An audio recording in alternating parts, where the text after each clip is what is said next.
आमच्या रुच्याचे एंगेजमेंट होते आणि असं छोटंसं बेबी लगेच असं मोठं झाल्यासारखं वाटतं. जेव्हा तिने मला सांगितलं तेव्हा मला कळतच नव्हतं की म्हणजे ओके मी ठरवलं मला रडायचं नाहीये पण या मैत्रीपेक्षा पण अं,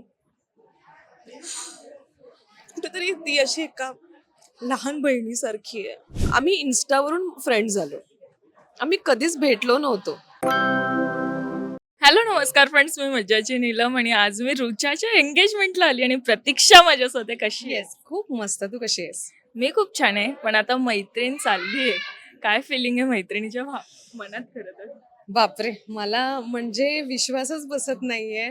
पण खूप छान वाटतंय कारण आमचे जे काही व्हिडिओ कॉल्स आणि आमच्या रोजच्या गप्पा सुरू असतात, सो आम्ही याबद्दल डिस्कशन करत होतो. पण आज तो खरंच दिवस उजाडलाय. आज आमच्या रुच्याचे एंगेजमेंट होते आणि असं छोटंसं बेबी लगेच असं मोठं झाल्यासारखं वाटतंय. जो पण खूप खरं छान. खरं तर आज खूप बिझी होती, म्हणजे शूट हाफ डे घेऊन आली आहे. नाही, जर आज नाही. आली नसती तर फटके मिळाले असते मला. खूप फटके मिळाले असते रुच्याकडून.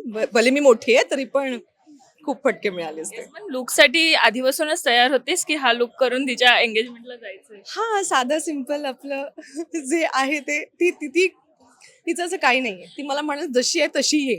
त्यामुळे तुला कधी सांगितलं होतं तिने? पुराणा खूप आधीपासून माहित होतं. पण सांगितलं तेव्हा असं असतं ना की एक मैत्रीण थोडीशी इन्सिक्युअर पण असते आपल्या मैत्रिणीला घेऊन. काय तेव्हा तिला सजेशन दिली होतीस? नाही म्हणजे म्हणजे इन्सिक्युअर असं नव्हते. ऑफकोर्स आपण जेव्हा खूप घट्ट मैत्रिणी असतो तेव्हा आपला तुकडा तो एक जातोय दुसरीकडे हे फिलिंग अगदीच होतं.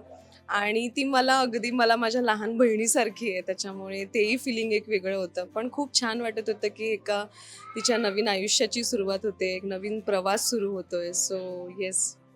रुची आणि प्रथमेशला काय सल्ला द्यायचाय, काय सांगायचंय नाही सल्ला काहीच द्यायचा नाहीये. दोघेही खूप छान आहेत एकमेकांसाठी.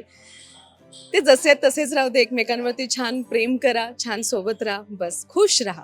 तेच, पण एंगेजमेंट ठरलीये हे जेव्हा कळालं तेव्हा तिच्या लुक्ससाठी वगैरे काय सजेशन्स होते? तिच्याकडनं येत होते की काय वेअर करू, काय हे करू? नाही तिचं ऑलरेडी आधीपासून ठरलेलं होतं. हो, ती कसं करायचंय, काय करायचंय आणि ती ती ती स्वतः इतकी हुशार आहे, तिला इतकं माहिती आहे.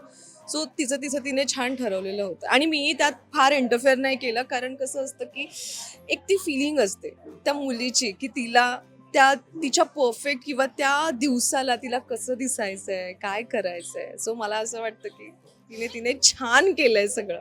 या दिवसासाठी तू किती एक्साइटेड होती? खूप एक्सायटेड होते मी. म्हणजे आय नो सगळेजण आपापल्या कामात बिझी आहे. पण जेव्हा तिने मला सांगितलं तेव्हा मला कळतच नव्हतं की म्हणजे असं माझं झालं होतं. पण ओके मी ठरवलं मला रडायचं नाहीये पण या येस, पण आज जर तिच्यासाठी काही व्यक्त व्हायचं असेल काय? मला नाही कळत आहे मी काय व्यक्तो. बस I am happy. I am sorry but I am happy. म्हणजे मैत्री आहे आणि तुमची खूप जुनी मैत्री आहे. म्हणजे कसं आहे ना मैत्रीपेक्षा पण कुठेतरी ती अशी एका लहान बहिणीसारखी आहे. आम्ही म्हणजे एकतर मी खूप कमी लोकांसोबत मैत्री करते आणि त्यात तिच्यासोबत सडन म्हणजे तुला गंमत वाटेल आम्ही